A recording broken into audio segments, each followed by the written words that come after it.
Hi, welcome back to Connecting with the Coaches. We're here to talk about something today that we've been wanting to do for several different weeks and it just hasn't worked out. And so I kind of feel like maybe this is really important. And maybe that's why we've been struggling with it so much. But um, I know most of us probably know the story of the Good Samaritan from the Bible. And so there's a man who has been beat up, he's been left for dead, he's just practically unconscious, he's almost dead, and he's just left there. And then the story says that there's a priest who comes by on the other side. There's a Levite, somebody who works in the temple, who comes by on the other side. Neither one of them stop to help this man. But then there's a man from Samaria who stops to help this man. And Samaritans were the outcasts. They were the ones who nobody wanted to go near. And so here this man stops to help, and he puts him on his donkey and he takes him to an inn, and he tells the man, I'll pay for him, take care of him, I'll come back and get him, and if there's any more that I owe at the end, I'll pay for him. And many sermons have been preached on being the Good Samaritan. Get off your donkey, get off and help, go and help the people. And this has been churning around in my mind for years. Like, if we're all supposed to be the Good Samaritan all the time, then who's the guy on the donkey? Like, why do we never talk about the guy on the donkey? And we all have been, or may be right now, or will be again one day. We're all going to be the guy that has been beat up, either emotionally, psychologically, spiritually, physically. And many of us, through our trauma, we've felt totally beat up physically, emotionally, relationally, financially, spiritually, psychologically.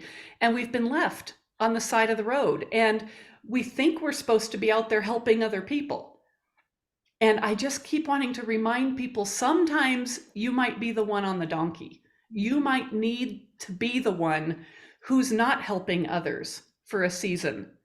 And if we look at the guy, I was even praying about this morning, the guy on the donkey, I was praying, God, what do you want me to know about this guy? And he said, I set him aside and brought people to care for him for a season. And I thought, I have been set aside for seasons. I've been put aside where I couldn't do what I wanted to do, either through the physical stress of the trauma or the emotional, or I wasn't sleeping, or my brain couldn't focus, or we're just too busy dealing with crises after crises or whatever. So let's just have a conversation about that. Have you ladies been the guy on the donkey before? Do you know what I'm talking about? Are you him right now? All of the above. Does it ever stop? Like, for real, does it ever stop? I mean, I just feel like that's part of being human, part of being in a fallen world, is that there's always going to be stuff. There's always going to be stress. There's always going to be tough relationships. There's always going to be hard decisions to make. So on the one hand, I feel like it doesn't stop.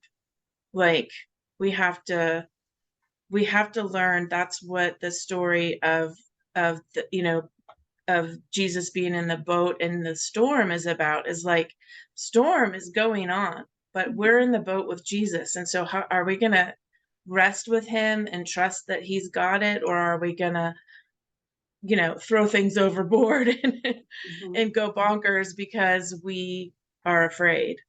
And so there is a balance there of like trying to discern, do I need to step down? Do I need to step away? Do I need to reach out for help? We were just having a discussion this morning I had a core group of friends that we went through grad school together, 20 years ago, but we all still stay in touch. And we were talking just this morning about how we all have a therapist that we call when we're struggling, because yes, you're going to struggle. Yes. And everybody and so does. what does it look like when we are the ones? Like, we're all the coaches right now, so people call us, and I just want you to know if you are calling us, we are capable and competent to handle you because we are good at setting boundaries. That's one of the things that we have to do. We have to know how many clients a day or a week can I handle and still, Yeah.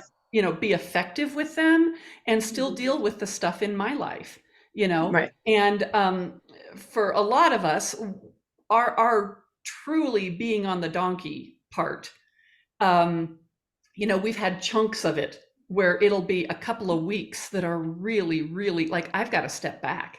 Mhm. I can't Yep. function. I can't do everything that I've been called to do. And so you may Right. need to step out of a role for a while. I remember when I was in grad school, I had to step out for a semester. I just Mhm. couldn't keep going and doing everything else. What about Yeah. you, Jen? Well, I want to just say, like, sometimes it manifests itself in ways that we don't expect, like, illnesses or things that physically happen. So we do have to, it like forces us to have to just slow down and say no.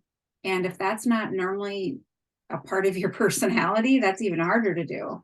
And I think many of us are people pleasers. So, you combine that, if that's a hard thing to do, is just to step back and give yourself time and grace to heal. And I think about, when Amy was talking, it made me think about the people that walked by, the guy on the donkey. And you think about those people in your life. And that's where the boundaries come in. That's where they came in for me. And I mean, I was 46 years old before I realized I needed boundaries in my life. Same. And that sounds crazy, but I mean, boundaries are healthy. And I think God wants us to have boundaries in our life because otherwise we're opening ourselves up to all sorts of hurt and repeated trauma. And I don't think it's healthy to maintain some of those relationships where we weren't Mm. supported during our lowest point of our life. Um, Yeah, and that can be Yeah. really Of hard, course. especially if it's family, because, yeah. depending on how you grew up, but I know I grew up thinking my family would always be there. No matter what, they're the ones who would be there. And then when things start happening and either they disagree with your choices or whatever, and you find all of a sudden, oh, like it just got ripped out from under me, and now what do I have? I'm the guy in the gutter bleeding out. Yeah. And I really felt like for a while there God was saying, you're not going to be the helper for a Mhm. bit. You're the one Yeah. that Yeah. needs to go get put in an inn. And sometimes that felt like, okay, put me in a padded room. Mhm. I think I might like that for a bit. They'd Tanya. feed me 3 squares a day and I could just sleep. Boy, that'd be awesome, but it would be very quiet in there. Yeah. But yeah, it's a hard place when you're used to being the helper. Mhm. And I talk about this a lot with clients, and I'm sure you guys do as well, because we see our clients and they're people who adopt or foster, they're pretty go-getters. Mhm. These are not wimps of people, Yeah. I was a solid type A personality. It was like, if it needed to get done, get out of my way. I'm getting it done.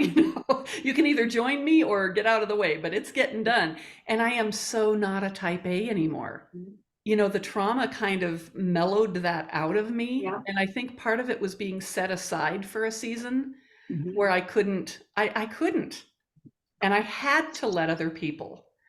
I Right. remember one time I was such a mess, I hadn't been sleeping, and um, somebody from our church sent somebody over to clean our house. Mhm. And normally I'd be mortified about that or whatever, but I was like in the gutter. So I was like, come on in. Thank you. Just had Mhm. to say thank you. And people brought dinners once in a while, and sometimes they didn't when we needed them. And Mhm. so you never know how it's going to be, but you may be set aside for a season. And it's really, really hard. But I guess I want to encourage you that that story is in the Bible, not just to promote helping and always being the Good Samaritan, but the guy on the donkey is in that story because I think God wants to highlight that sometimes you're going to be the one Mhm. that needs the help. And it's humbling, and maybe you need to be humbled a little bit. Maybe you've gotten too proud. Maybe you think it's all up to you and you got to be the one to do it. And sometimes when you step down, you realize somebody else may have to step in. And when that happens, maybe that's what needed to happen for that person. God's I got it. really like Jen bringing up the people who walked by too, though, because we walk by for a lot of reasons. You know, we can't be bothered. We don't see it. Like we're just not even paying attention to somebody else's pain. We're so self-absorbed, or you know, the reasons that we're in the story with the cultural stuff. But maybe we're walking by because we need to have that boundary, and our plate is full, and we can't help right now. Mhm. And it would be a disservice to go and try to do something for somebody halfway. Mhm. Like go look at them and say, I can't do anything for you, and walk away. Mhm. So maybe there's a space there for like, we are also, it's not always unhealthy to not step in, Mhm. right? Right. Sometimes the healthy decision is to see that somebody else is going and let them do it. Mhm. Well, and That's really good. I think too, the hope that, I think the hope that we can offer to people that might be on the donkey is that for all of those people that kept on walking, like looked at you and just kept walking, God's got more people out there that are coming into your circle. You know, like he grew my circle smaller but stronger, and he brought people into my life that I never would have imagined. And you know, it's just a blessing and a gift when you see the redemption that he brings. Well, and also I So was true. just thinking about the innkeeper too. He's kind of Mhm. a guy that doesn't get much notice, but the Samaritan takes the man on the donkey to the innkeeper and says, bandage up his wounds and give him medicine and food and drink and let him have a bed and let him rest and I'll come back, but you take care of him and I'll come back and pay for it. So we've got some people who are going to be paying for it. Mhm. We've got some people who are going to be helping to line up some of the services that might be needed, and we've got others who are actually doing the physical work Mhm. of meeting those needs. And so we can't just look at this story as it's only the Good Samaritan who has a role. I think every person, the people who walked by, and Amy, what a great way to look at that, because I know I've walked by. There are times I have to walk by. There are times my phone rings and I can't answer. Mhm. There are times somebody may need an appointment tomorrow and I'm full tomorrow. And Mhm. that's why I'm so thankful for you two, because if I'm full tomorrow, one of you may, we build a team so that if somebody is in crisis, hopefully one of us will be able to be there. But we don't all have to be there for every crisis. Mhm. I Right. just think that's amazing. So, yeah, for those of you who are, wherever you're at in this trauma journey, I just want to remind you that trauma is real. It has a lasting impact. You will get better, and it's a slow process. And sometimes it doesn't go as fast as we want. And sometimes we're at the inn a lot longer and we're sidelined a lot longer. Or maybe we even have to um, for a season, and it may be a longer season than we'd like, but we may have to diminish some of our skills, or not skills, but like how often we work, or what our hours are, or what we volunteer to do. And that pleaser thing, Jen, that was something I had to work through in myself. And I actually went to a 12-step program to help me with that, to stop being a people pleaser. Mhm. I needed to be a God pleaser. And sometimes he'll tell me, go lay down and take a nap. And I'm thinking he's going to go tell me to do something. And he's saying, no, I think you're the guy on the donkey right now, and you need to go down and go lay down and take a nap. Because then he can use me more tomorrow. But if I just push until I burn out, I'm of no use to anybody. Yeah. So, any other thoughts for anybody watching today, you guys? Well, I just want to say that, when you mentioned that it will get better, and it will, but I also think that we have to do the hard work to process through it. We can't just hope it gets better and, stay stagnant. So, Yeah, I time always does say, not heal all wounds. right. I always say the best investment is processing and doing an individual session or getting some therapy somewhere to Right. help you and your family through this. So it's a Right. good And we've got individual sessions, we've got groups, we've got a retreat that goes on twice a year. And all of those take into account all of the combined education that we have, as well as our combined experiences and what we have put together, that we're constantly evolving and making better and growing based on the feedback that we get.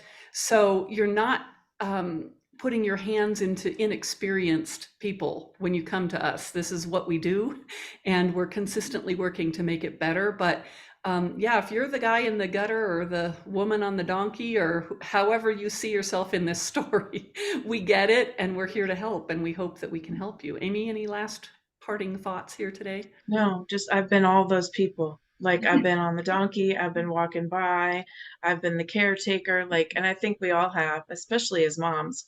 Yeah. Like we've had all of those. So there's no shame in saying I'm the one on the donkey right now, and so I can't help and I need to reach out for help. Right. And sometimes that's the hardest part, is admitting that we need it and or receiving it, you know. Yeah, I find a lot of people do have a hard time receiving it. Mhm. I remember one time, Oh you yeah, guys, it taps, especially for the go-getters, yeah, it taps something in us that feels almost like embarrassment or some kind of shame piece of, yeah. like, I think I mentioned before about receiving that meal from the mom of like 8 kids, and I'm like, I'm like, why am I receiving this meal? I felt bad, like that was my stuff. I That should was be so giving my you a stuff. meal. Yeah. Yeah. It's being nice to me and my stuff is bubbling up, you know. It Yeah. was, it's just that's, but I that's had what some healing friends is. over. I did a practice retreat on some friends before I did it on the public. And one of them is a pastor wife. And I knew she was going to struggle with receiving because I've been at her house and she can't ever sit down. And I told her, I said, this weekend, you are not to do dishes. You're not to do any of that. You need to sit and focus and stay present.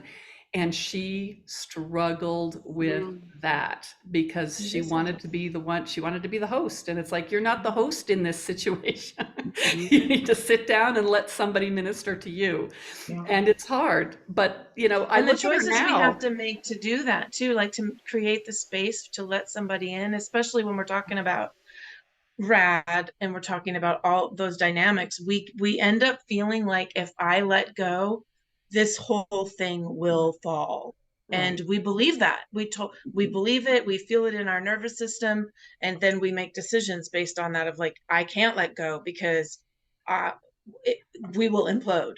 Yeah, like especially as moms. And even if we have great spouses, they see a totally different side of this than we do. And sometimes we feel like if I'm the only one who truly sees this, and I'm not Yeah, even sure I understand it. And so if I let down, our family could implode, exactly. And that's where you need to get some help alongside you so that it's Yeah. not just on you, because you'll burn yourself out and you will end up in the gutter to Yeah. where Yeah. you're hardly functioning. So we Yeah. all know, because we've been there and we're on the other side of it mostly, most Yeah. times, not every day, but some days we're on the other side of it, and we know when to ask for help. And so reach out if you need that as well. Mhm. Okay, God bless. Thanks for joining us here today.